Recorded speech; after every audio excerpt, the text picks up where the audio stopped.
Cylinder ಕೊರತೆಯಿಂದ ಅಡುಗೆ ಮನೆಗೆ ಸಂಕಷ್ಟ ತಪ್ಪಿಲ್ಲ. ಆದರೆ ಆಟೋ ಕಾರ್ಗಳಿಗೂ ಕೂಡ ಈಗ ಗ್ಯಾಸ್ ಸಂಕಷ್ಟ ಎದುರಾಗಿದೆ. ಬೆಂಗಳೂರಿನಲ್ಲಿ ಆಟೋ ಕಾರ್ಗಳಿಗೆ ಸಿಗ್ತಾ ಇಲ್ಲ ಎಲ್ಪಿಜಿ ಸಿಎನ್ಜಿ ಗ್ಯಾಸ್.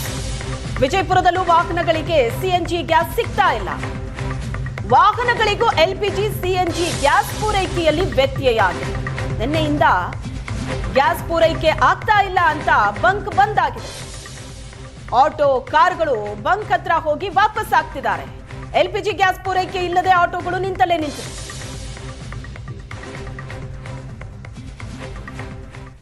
ಇರೋದೇ ಅವಶ್ಯಕತೆನೇ L P G with petrol. ಇವಾಗೆಲ್ಲ ಪೆಟ್ರೋಲ್ ರನ್ನಿಂಗ್ ಎಲ್ಲ ಇಲ್ವಲ್ಲ, ಎಲ್ ಪಿ ಜಿನೇ ಅವಶ್ಯಕತೆ ಇವಾಗ.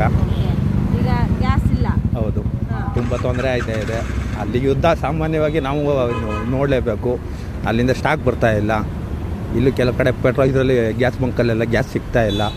ನಾವು ಹುಡುಕಾಡ್ತಿರ್ತೀವಿ, ಎಲ್ಲಾಗುತ್ತೆ ಅಷ್ಟು ಎಲ್ಲ ಸಿಗುತ್ತೆ ಅದನ್ನ ನಾವು ಫಿಲ್ ಮಾಡಿಸ್ಕೊಂಡು ಗಾಡಿ ಓಡಿಸ್ತಾ ಇದ್ದೀವಿ. ತೊಂದರೆ ಆಗ್ತಾ ಇದೆ. ಆದರೆ ಏನು ಮಾಡೋದು, ಅನುಸರಿಸ್ಕೊ ಹೋಗಲೇಬೇಕಲ್ಲ. ಇದು ದೇಶದ ಮಧ್ಯೆ ಇದಕ್ಕೆ ನಡ್ತಿರೋದ್ರಿಂದ ಅನುಸರಿಸ್ಕೊ ಹೋಗಲೇಬೇಕಾಗಿದೆ. ಇರೋದೇ ಅವಶ್ಯಕತೆನೇ ಮಧ್ಯಪ್ರಾಚ್ಯ ರಾಷ್ಟ್ರಗಳಲ್ಲಿ ನಡೀತಾ ಇರ್ತಕ್ಕಂಥ ಯುದ್ಧದ ಪರಿಣಾಮ ಏನಿದೆ ಅದು ನಮ್ಮ ಮೇಲೂ ಕೂಡ ಬೀಳ್ತಾ ಇರುವಂಥದ್ದು. ಈಗ ಏನಂತಂದರೆ L P G auto gas ಮೇಲೆ ಇಲ್ಲಿ ನೋಡ್ತಾ ಇದ್ದೀವಿ. ನಾವೀಗ ಎಲ್ ಪಿ ಜಿ ಆಟೋ ಗ್ಯಾಸ್ನ ಸ್ಟೇಷನ್ನಲ್ಲಿದ್ದೀವಿ. ಇಲ್ಲಿ ನೋಡ್ತಾ ಇದ್ದರೆ ಈಗ ಸಂಪೂರ್ಣವಾಗಿ ಬಂದ್ ಆಗಿದೆ. ಯಾಕೆ ಸ್ಟಾಕೇ ಇಲ್ಲ, ಸ್ಟಾಕ್ ಬರ್ತಾ ಇಲ್ಲ. ಇದು ಬರಬೇಕಾಗಿರುವಂಥದ್ದು ಅವ್ರು ಹೇಳೋ ಪ್ರಕಾರ ಈ ಕತಾರು ಮತ್ತು ದುಬೈನಿಂದ ಬರಬೇಕಾಗಿತ್ತು. ಆದರೆ ಸ್ಟಾಕ್ಗಳು ಹೆಚ್ಚಿನ ಪ್ರಮಾಣದಲ್ಲಿ ಬರ್ತಾ ಇಲ್ಲ. ಹೀಗಾಗಿ ಏನಂತಂದರೆ ಇಲ್ಲಿ ಒಂದು ಕಡೆ ನೋಡ್ಬೋದು ಆಟೋಗಳು ಬಂದು ಇಲ್ಲಿ ರೋಡ್ ಮೇಲೆ ನಿಲ್ಲಿಸಿಬಿಟ್ಟಿದ್ದಾರೆ. ಆಮೇಲೆ ಇವರು ಕೂಡ ಬ್ಯಾರಿಕೇಡ್ ಹಾಕಿ ಒಳಗಡೆ ಯಾರು ಬರಬಾರ್ದು ಅಂತೇಳಿ ಬ್ಯಾರಿಕೇಡ್ ಹಾಕಿಬಿಟ್ಟಿದ್ದಾರೆ. ಕಾರಣ ಏನಂತ ಹೇಳಿದರೆ ಈ ಮಧ್ಯಪ್ರಾಚ್ಯ ರಾಷ್ಟ್ರಗಳಲ್ಲಿ ಏನು ಯುದ್ಧ ನಡೀತಾ ಇದೆ, ಇರಾನು, ಇಸ್ರೇಲು, ಮತ್ತೊಂದು ಕಡೆಗೆ ಅಮೇರಿಕಾ, ಈ ಭಾಗದಲ್ಲಿ ಏನೊಂದು ಯುದ್ಧ ನಡೀತಾ ಇದೆ. ಅದರ ಪರಿಣಾಮ ಈಗ ಏನಂತಂದರೆ L P G auto gas ಏನಿದೆ ಲಭ್ಯವಾಗ್ತಾ ಇಲ್ಲ. ವಿಜಯಪುರ ಬಹಳಷ್ಟು ಸ್ಟಾಕ್ನ ಸಮಸ್ಯೆ ಆಗ್ತಾ ಇರುವಂಥದ್ದು. ಇಲ್ಲಿ ಏನಂತಂದರೆ ಇಲ್ಲಿ ನೋಡಿ, ಎಲ್ಲವೂ ಕೂಡ ಇಲ್ಲಿ ಆಟೋಗಳು ನಿಂತಿದ್ದಾವೆ. ಅವ್ರಿಗೆ ಒಳಗೆ ಕೂಡ ಇಲ್ಲಿ ಬರೋದಕ್ಕೆ ಈಗ ಬರಬಾರ್ದು ಅಂತೇಳಿ, ಯಾಕಂದರೆ ಬ್ಯಾರಿಕೇಡ್ ಹಾಕಿದ್ದಾರೆ. ಅಂದರೆ ಸಾಕಷ್ಟು ಜನ ಏನಿದ್ರೆ ಆಟೋ ಗ್ಯಾಸನ್ನು ಹಾಕೊಳ್ಳೋಕೆ ಬರ್ತಾ ಇದ್ದಾರೆ. ಅವರು ಬರಬಾರ್ದು ಅನ್ನೋ ಕಾರಣಕ್ಕೆ ಈಗ ಹಾಕಿದ್ದಾರೆ, ಅಂದರೆ ಖಾಲಿಯಾಗಿದೆ ಅಂಥೇಳಿ.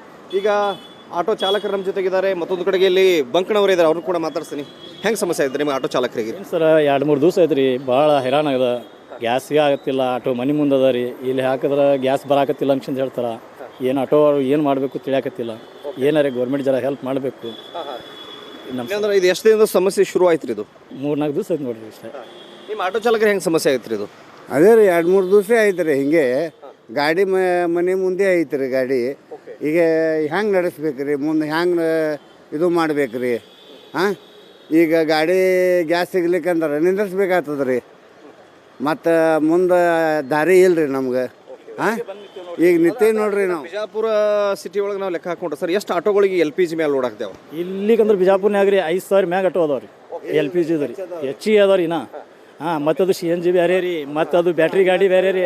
ಎಲ್ ಪಿ ಜಿ ಮೇಲೆ ಎಷ್ಟು ಕೊಡ್ತಾವ್ರಿ? 5,000 ಮ್ಯಾಗ ಅದಾವ ರೀ. 5,000-6,000 ಗಾಡಿ ಅದಾವ ರೀ. ಎಲ್ಲರಿಗೆ ಎಫೆಕ್ಟ್ ಈಗ ಎಲ್ಲರಿಗೆ ರೀ. ಒಂದು ಗಾಡಿ ರನ್ನಿ ಹಂಗಿಲ್ಲ.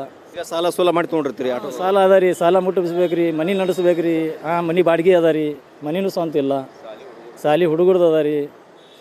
ಹಿಂಗಾಗಿ ಭಾಳ ಈಗ ವರದಿ ಅದ ರೀ ಸಾಲಿ ಹುಡುಗರಿಗೆ ತೊಗೊಂಡು ಹೋಗ್ಲಾಕ ಗ್ಯಾಸ್ ಇಲ್ಲ ರೀ. ಏನು ಮಾಡ್ಬೇಕು ರೀ? ವಿಜಯಪುರದ ಕ್ಯಾಮರಾ ಜೊತೆಗೆ ಷಡಕ್ಷರಿ ನೆಟ್ ಸುವರ್ಣ ನ್ಯೂಸ್.